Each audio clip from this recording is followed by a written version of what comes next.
Dear friends, welcome to my YouTube channel exam tech and railway SSC में आपका स्वागत है। तो दोस्तों, आज हम आप लोगों के लिए एडवांस मैथ का क्वेश्चन लेकर आए हैं दोस्तों, जो कि आपको बहुत सारे प्रतियोगी परीक्षाओं में काम देगा। ऐसे भी आपका एसएससी सीजीएल सीपीओ और सीएचएसएल ई सब का एग्ज़ाम का डेट दे चुका है दोस्तों। तो उस एग्ज़ाम में आपको महत्वपूर्ण भूमिका निभाने का ये काम करेगा। तो दोस्तों, बिना किसी देर करते हुए बढ़ते आगे, लेकिन आगे बढ़ने से पहले दोस्तों हमारे चैनल को सब्सक्राइब कर दें, लाइक करें, कमेंट कर दें, क्योंकि आपको इसी तरीक़ा से इन एडवांस मैथ का सेट आगे भी मिलता रहेगा दोस्तों, जो कि एक तरह का रामबाण है दोस्तों। आपको अक्सर एग्ज़ाम में देखने को मिल जाता है दोस्तों। तो ट्रिक के माध्यम से इसे समझेंगे दोस्तों कि क्या है, कैसे है, ये कैसे ये बनता है। ठीक है, तो देखिए, सबसे पहले क्या है, पहला क्वेश्चन ध्यान दीजिए। देखिए दोस्तों, मैं सिर्फ आंसर बता दूंगा, क्वेश्चन में लिखूंगा नहीं। ठीक है, आप ध्यान दीजिए क्या है। इसमें लिखा हुआ है, यदि a प्लस बी बराबर 5।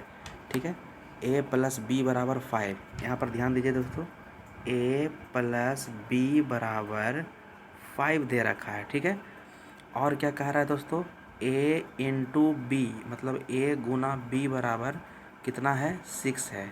चलिए, इस तरीक़ा से लिखा हुआ है। अच्छा देखिए दोस्तों, मैं नीचे बताता हूँ, यहाँ पर थोड़ा जगह नहीं है, यहाँ पर मैं मिटा देता हूँ। ठीक है, नीचे थोड़ा सा ध्यान दीजिए, मैं नीचे चलता हूँ। ठीक है, नीचे जगह होगा। ठीक है, नीचे ध्यान दीजिए। देखिए, अब आप ध्यान से देखिए क्या क्या कह रहा है।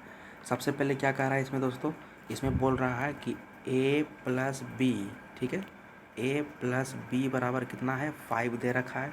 ठीक है, उसके बाद बोल रहा है a गुना बी बराबर कितना है दोस्तों, 6 है। चलिए, तो कह रहा है क्या कि ए स्क्वायर प्लस बी स्क्वायर का आप मान बता दो। याद रखिएगा दोस्तों, इस तरह से क्वेश्चन जब भी पूछे तो ये दो तरीक़ा से बनता है दोस्तों। मैं आपको शॉर्ट मेथड बताता हूँ। देखिए तो आपको a प्लस बी 5 दिया ना है, और a इंटू बी यानी गुना में करके कितना, 6 दिया हुआ है।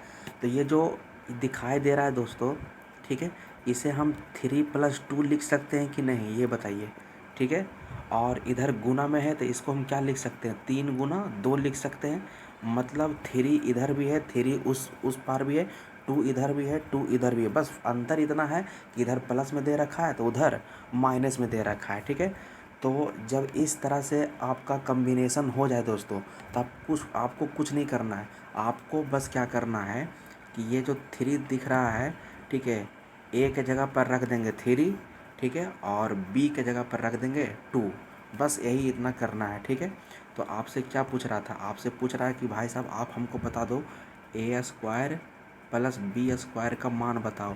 ठीक है, तो इस तरीक़ा से जब टूट जाए दोस्तों, तो आपको करना क्या, ए के जगह पर 3 रख देना है प्लस, ठीक है, बी के जगह पर 2 रख देना है। ठीक है, यानी 2 का स्क्वायर हो जाएगा। तो आप करिए, 3 दिया कितना हो जाएगा, 9 हो जाएगा, और 2 दूनी कितना हो जाएगा, 4 हो जाएगा। ठीक है, आज जोड़िएगा तो टोटल कितना आ जाएगा, 13 आ जाएगा, यानी 13 इसका आंसर हो जाएगा दोस्तों। ठीक है, तो उम्मीद करता हूँ दोस्तों आपको पसंद आ गया होगा। ठीक है, आपको समझ भी आया होगा। ठीक है, समझ में आसानी से आ गया होगा दोस्तों। ठीक है, तो ये आपको याद रखना है। ठीक है, तो इस तरीक़ा से हिसाब बनता है दोस्तों। ठीक है, चलिए अब आगे बढ़ते हैं। आगे क्या है, आगे नेक्स्ट ध्यान दीजिए। एक सेकंड दोस्तों,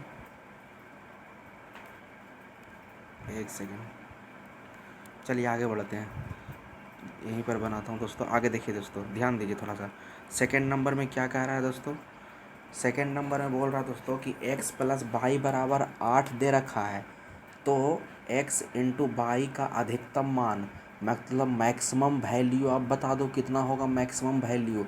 आपने पढ़ा होगा मिनिमा मैक्सिमम और मिनिमम के बारे में। ठीक है, तो आपको कुछ करना नहीं है। जब भी आपको मैक्सिमम मान बोले, जब इस तरह से क्वेश्चन रहे तब, तो उसका एक ट्रिक याद रखिएगा। इसका एक ट्रिक होता है, x प्लस वाई, ठीक है, बटा 2, ये पूरे का होल स्क्वायर। समझ गए। ठीक है, x प्लस वाई बटा 2, और ये पूरे का क्या हो जाएगा, होल स्क्वायर। ठीक है, तो आपको कुछ करना नहीं है। ठीक है, क्या होता है, x प्लस वाई बटा 2 का होल स्क्वायर। तो x प्लस वाई, तो आप ध्यान दीजिए कि x प्लस वाई के जगह पर कितना है, x प्लस वाई के जगह पर 8 ना है दोस्तों, तो 8 मैंने लिख दिया। अब बटा में 2 था जैसा कि फॉर्मूला में, और ये पूरे का क्या हो जाएगा, होल स्क्वायर हो जाएगा दोस्तों, पूरा का होल स्क्वायर। तो आप काट दीजिए, 2 चौके 8 हो जाएगा।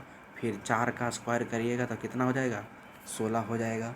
तो इस तरीक़ा से ये मैथ बनता है दोस्तों, ठीक है। ये एडवांस मैथ का ही पार्ट्स है, ठीक है। तो आपको याद रखना है, इस तरीक़ा से बन जाता है। फार्मूला आप ध्यान में रखिएगा, ठीक है। जब मैक्सिमम का क्वेश्चन पूछेगा तो आपको फार्मूला क्या होता है, आपका फार्मूला होता है x + y बटा 2 और इसका पावर 2 हो जाएगा, ठीक है। ये ध्यान में रखिएगा, ये फार्मूला होता है, ठीक है। नेक्स्ट आगे बढ़ते हैं, इसको मिटा देता हूँ दोस्तों। देखिए क्या कह रहा है, थोड़ा सा मैं छोटा कर देता हूँ इसको। देखिए कह रहा है इसमें, ध्यान दीजिए, कह रहा है एक आयत की लंबाई इसकी चौड़ाई की 3 गुनी है, ठीक है। लंबाई और चौड़ाई का चर्चा किया है दोस्तों, ठीक है। तो मैं मान लेता हूँ दोस्तों, एक तरफ मैं L लिखता हूँ, L फॉर लंबाई, ठीक है, और B फॉर चौड़ाई, ठीक है, लंबाई और चौड़ाई, ठीक है। एक सेकंड, लंबाई चौड़ाई, और उसका देखिए क्या कह रहा है, इसकी चौड़ाई की 3 गुनी है, चौड़ाई की तक जिसमें की लगा हुआ रहेगा, चौड़ाई की तक इसमें की लगा हुआ है, ठीक है। यानी चौड़ाई हो जाएगा कितना, 1 है, और लंबाई हो जाएगा 3 हो जाएगा दोस्तों, ठीक है। जिसमें का लगा हुआ रहेगा, ठीक है, उसको 1 कर लेना है, ठीक है। तो चौड़ाई की 3 गुनी, तो 3 गुना हो गया, चौड़ाई का कितना गुना, चौड़ाई का 3 गुना। अब आगे ध्यान दीजिए, आगे क्या कह रहा है, कह रहा है उसके विकर्ण की लंबाई 8√10 है। उसके मतलब किसके, उसका मतलब कहने का मतलब दोस्तों कि आयत का दिया हुआ है, ठीक है। किसका दिया हुआ है, आयत का विकर्ण दिया हुआ है, ठीक है दोस्तों। आप उम्मीद करता हूँ आपको दिख रहा होगा दोस्तों, थोड़ा सा टेक्निकल प्रॉब्लम हो गया है दोस्तों, ठीक है। ये मैं फिर से लिख देता हूँ, एक सेकंड, ठीक है, 8√10, ठीक है। चलिए, ये विकर्ण की लंबाई दे रखा है, ठीक है। अच्छा ये बताइए, विकर्ण के लंबाई की तुलना मैं विकर्ण के लंबाई से कर देता हूँ। जैसे ये विकर्ण की लंबाई 8√10 दिया हुआ है, तो हमें ये बताइए कि आयत का विकर्ण का फॉर्मूला क्या होता है, ठीक है। आयत का, इसे मैं फिलहाल अभी मिटा देता हूँ दोस्तों, ठीक है, इसका भी कोई काम नहीं है, ठीक है। आयत के विकर्ण की लंबाई आप हमको बताओ क्या होता है। आयत के विकर्ण का फॉर्मूला पढ़े होगे दोस्तों, क्या पढ़े होगे उसका फॉर्मूला, अंडर रूट लंबाई का स्क्वायर प्लस चौड़ाई का स्क्वायर, ये फॉर्मूला होता है, ठीक है। तो आप अंडर रूट करो, ठीक है। एल के जगह पर कितना रखेंगे, ये 3, देखिए क्या है, 3 है ना, तो 3 का स्क्वायर, ठीक है। और बी के जगह पर कितना करेंगे, यहाँ पर देखिए, यहाँ पर 1, ठीक है, यानी 1 का स्क्वायर, तो देखिए दोस्तों 3 तिया 9 हो जाएगा, ठीक है। और 1 का स्क्वायर 1 हो जाएगा, यानी 3 तिया 9, 1 10, यानी अंडर रूट कितना आ जाएगा, 10, ठीक है। तो मैंने क्या निकाला दोस्तों, मैंने अपने तरफ से क्या निकाल लिया, आयत के विकर्ण की लंबाई निकाल लिया, ठीक है। तो याद रखिएगा, आयत का विकर्ण के लंबाई का फॉर्मूला होता है √L² + B² होता है। ये कितना आ गया है, √10। इसे मैं मिटा देता हूँ दोस्तों, ठीक है। कैसे निकला आप समझ लीजिए इसको, ठीक है। अब देखिए क्वेश्चन में कितना दिया हुआ, क्वेश्चन के हिसाब से दिया हुआ है दोस्तों, आयत के विकर्ण की लंबाई 8√10, ये क्वेश्चन के हिसाब से दिया हुआ है। अब मेरे हिसाब से अभी मैंने कितना लाया था, अभी लाया था √10 लाया था ना। अब गुना, इधर गुना करिए, तो आयत का परिमाप बताओ। तो आयत के परिमाप का क्या फॉर्मूला होता है, 2 × L + B होता है। क्या होता है, 2 × L + B होता है ना, क्या होता है आप जानते हो ना, 2 × L + B होता है, ठीक है, 2 × L + B। और देखिए यहाँ पर 2 हो गया, इसको निकाल दीजिए परिमाप। एल के जगह पर कितना था, अभी मैंने आपको अनुपात जो दे रखा था दोस्तों, ठीक है, इसके जगह पर लंबाई के जगह पर 3 था, और चौड़ाई जो अभी अनुपात दे रखा था दोस्तों, ठीक है। तो 3 1 4 और 4 दूनी 8, यानी यहाँ पर कितना हो जाएगा, 8। तो आयत का परिमाप निकालने के लिए कहा, तो मैंने फार्मूला बैठा दिया 2 × L + B। एल के जगह पर 3 हो गया, बी के जगह पर 1 हो गया। ये 3 और 1 कहाँ से आया, जो कि यहाँ तिगुना जो दिया हुआ था वहाँ से ये आ गया दोस्तों, ठीक है। तो वहाँ से ये करेंगे तो कितना आ जाएगा, 8 आ जाएगा। इसे मैं मिटा देता हूँ, अब आराम से आप इसे काट सकते हो, ठीक है, काटिए। √10 से √10 ख़त्म हो गया, ठीक है। अब 8 8 कितना हो जाएगा, 64, यानी 64। इसका आंसर कितना आ जाएगा, 64 इसका आंसर हो जाएगा, ठीक है दोस्तों। उम्मीद है कि आपको पसंद आया होगा, ठीक है, समझ में भी आया होगा, ठीक है। नेक्स्ट आगे बढ़ते हैं, देखिए देखिए ध्यान दीजिए आगे, एक सेकंड दोस्तों, थोड़ा सा रुक जाइए।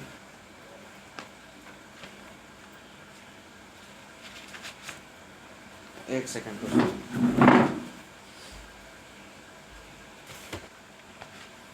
देखिए आगे क्या कह रहा है, आगे ध्यान दीजिए। आगे कह रहा है इसमें दोस्तों कि यदि ए बटा बी प्लस सी बराबर बी बटा सी प्लस ए और बराबर सी बटा ए प्लस बी हो तो प्रत्येक पद का आप हमको मान बताओगे कितना होगा। कुछ नहीं करना है दोस्तों, बहुत हल्का है। ठीक है, जब भी इस तरह का क्वेश्चन दिखेगा तो आपको करना क्या है वो ध्यान दीजिए। ठीक है, आपको क्या करना है वो ध्यान दीजिए, क्या क्या करना है। इसका एक फार्मूला होता है दोस्तों, कह रहा प्रत्येक पद का मान निकाले। तो प्रत्येक पद का मान निकालना यानी हमको ईच रेशियो निकालना है। ईच मतलब प्रत्येक। ठीक है, प्रत्येक पद का मान निकालना है। ठीक है, तो प्रत्येक पद का मान निकालने के लिए एक फार्मूला होता है। देखिए मैं लिखता हूँ यहाँ पर, सम ऑफ, मैं पूरा लिख नहीं रहा हूँ दोस्तों, कुछ टेक्निकल प्रॉब्लम है। सम ऑफ न्यूमिरेटर, न्यूमिरेटर मतलब क्या होता है, अंश मतलब ऊपर वाला। ठीक है, अंश हो गया दोस्तों। और सम ऑफ हर, ठीक है, हर मतलब नीचे वाला। ठीक है, तो ये फॉर्मूला फिलहाल आप याद रखिएगा। जब भी प्रत्येक पद का मान निकालने के लिए कहेगा तो सम ऑफ अंश वाला न्यूमिरेटर और सम ऑफ हर हो जाएगा। ठीक है, तो ये फार्मूला को ध्यान में रखिएगा दोस्तों। इसे मैं मिटा देता हूँ, जगह नहीं है दोस्तों। ठीक है, तो इसे मैं फिलहाल मिटा देता हूँ। ठीक है, ये फार्मूला को याद रखिएगा। ठीक है, मैं बाद में बोल भी दूंगा। चलिए तो ध्यान दीजिए थोड़ा सा। चलिए, तो क्या था, ऊपर में था आपका सम ऑफ न्यूमिरेटर मतलब अंशों का जोड़।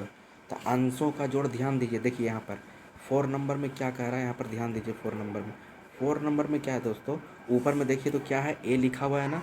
ठीक है, पहले सम में कर रहा हूँ, पहले ऊपर वाला में कर रहा हूँ ए, फिर बराबर में देखिए बी बटा सी प्लस ए लिखा हुआ था, ऊपर में क्या है बी है, तो प्लस बी हो गया। ठीक है, उसके बाद फार्मूला में क्या था, सम था, सबको जोड़ करना, प्लस सी, देखिए सी है ना सी, अब बटा, ये अंश का काम ख़त्म, अब हर का काम करिए। तब जब आप हर का काम करोगे दोस्तों, देखिए हर में क्या है, बी प्लस सी है, सी प्लस ए है और ए प्लस बी है। ये सब को क्या करना है, आपको सम करना है, मतलब जोड़ना है। तो जब आप जोड़िएगा ना, जब आप जोड़िएगा तो उसमें आपका जो बी है, बी 2 बार आएगा। ठीक है, ए आएगा, ए भी 2 बार आएगा। ठीक है, सी आएगा, सी भी 2 ही बार आएगा। तो मैं ऐसा करूँ, मैं 2 सबसे कॉमन ले लेता हूँ, मैं 2 सबसे कॉमन ले लेता हूँ। ठीक है, तो 2 मैंने क्या, एक सेकेंड, ठीक है, 2 मैंने कॉमन ले लिया दोस्तों। जब कॉमन ले लूँगा तो एक का को बचेगा अंदर। ठीक है, ब्रैकेट के अंदर ए प्लस बी प्लस सी बच जाएगा। अब आप ध्यान दीजिए, ए प्लस बी प्लस सी से ए प्लस बी प्लस सी कैंसिल हो गया, तो बाकी क्या बच गया यहाँ पर, 1/2। तो इसका आंसर कितना हो जाएगा, 1/2। ठीक है, तो बस यही है दोस्तों, और कुछ है नहीं है। ठीक है, आपको बस ये फार्मूला, बस फार्मूला इसमें है दोस्तों, मेन फार्मूला है। ठीक है, फार्मूला है आपका अंशों का जोड़। ठीक है, जब इस तरह का रहेगा क्वेश्चन तो आपको फार्मूला याद रखना है, अंशों का जोड़। ठीक है, अंशों का जोड़, तो ऊपर में ए प्लस बी प्लस सी हो गया, और बटा में क्या हो जाएगा, हर का जोड़, हर का जोड़। तो नीचे वाला भी मैंने जोड़ दिया था। ठीक है, तो नीचे मैंने जोड़ा तो 2 सबसे कॉमन हो गया। ठीक है, ए प्लस बी प्लस सी सबसे कैंसिल हो गया, यानी 1/2 इसका आंसर हो जाएगा। ठीक है, तो इस तरीक़े से बनता है दोस्तों। चलिए अब लास्ट 5 नंबर देखिए क्या है। देखिए ध्यान दीजिए क्या कह रहा है, कह रहा है कि यदि किसी वर्ग की भुजा में 10% की वृद्धि कर दी जाए, ठीक है, तो उसके क्षेत्रफल में क्या परिवर्तन आएगा। ठीक है, कुछ नहीं है दोस्तों, बहुत हल्का है। ठीक है, 10% की वृद्धि हो गया है, और 10% की वृद्धि कहने का मतलब क्या होता है। ठीक है, 110, एक सेकेंड दोस्तों, 10% वृद्धि कहने का मतलब क्या होता है।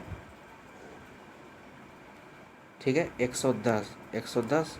ठीक है, अच्छा, ये वर्ग की भुजा में ना परिवर्तन हो रहा है, तो वर्ग का क्षेत्रफल क्या होता है, भुजा स्क्वायर। ठीक है, तो एक बार हो गया है 10%, 10% वृद्धि। ठीक है, एक बार कितना हुआ है, यहाँ पर ध्यान दीजिए, यहाँ पर कितना हुआ, 10% की वृद्धि। चलिए मैं यहीं पर बता देता हूँ दोस्तों, बार और ऊपर नीचे करना पड़ रहा है। ठीक है, एक सेकेंड रुक जाइए थोड़ा सा। देखिए मैं यहीं पर बता देता हूँ, 10% वृद्धि कहने का मतलब कितना हो गया दोस्तों, 110। ठीक है, फिर गुना 110, 110%। समझ में आ रही है आपको बात। ठीक है, मैंने 110 110 क्यों लिखा, आपने पढ़ा होगा कि यदि किसी राशि में x% की वृद्धि कर दिया जाता है तो टोटल कितना वृद्धि हो जाता है, 100 प्लस x%। तो ठीक यहाँ पर भी वही है, 10% की वृद्धि कहने का मतलब कितना, 100 प्लस 10 यानी 110। ठीक है, और हम जानते हैं कि वर्ग का क्षेत्रफल क्या होता है, भुजा स्क्वायर, इसलिए हमको ये 2 बार लिखना पड़ेगा, 2 बार लिखना पड़ेगा। ठीक है, तो परसेंट से 2 जीरो ख़त्म हो गया, ये देखिए कैंसिल हो गया, परसेंट से 2 जीरो ख़त्म, तो बाकी 11 गुना 11 करेंगे तो कितना आ जाएगा, 121। अब ये बताइए 121 जो है वो 100 से कितना ज़्यादा है, 21 ज़्यादा ना है, तो आंसर कितना हो जाएगा, 21 हो जाएगा। ठीक है, आंसर कितना हो जाएगा, 21, 21 इसका आंसर आ जाएगा 21%। समझ में आई बात। ठीक है, 100 से कितना ज़्यादा है, 21 ज़्यादा, तो कुछ इस तरीक़ा से ये बनता है। ठीक है, तो दोस्तों उम्मीद है कि आपको वीडियो पसंद आई होगी। तो अगर मेरी मेहनत पसंद आई है तो आप हमारे चैनल को सब्सक्राइब कर लें, लाइक करें, कमेंट करें। इसी तरीक़े से आपको बेहतरीन एडवांस मैथ का आगे भी सेट मिलता रहेगा दोस्तों। ठीक है, देखिए दोस्तों छोटा छोटा ही समझिए, लेकिन हाँ मन से समझ लीजिए उसको। ठीक है, इस तरह से क्वेश्चन आपको एग्ज़ाम में देखने को मिलता है, अगर रहेगा तो आप आराम से इसको बना सकते हैं। तो तब तक के लिए इतना ही रहने देते हैं। जय हिंद, वंदे मातरम।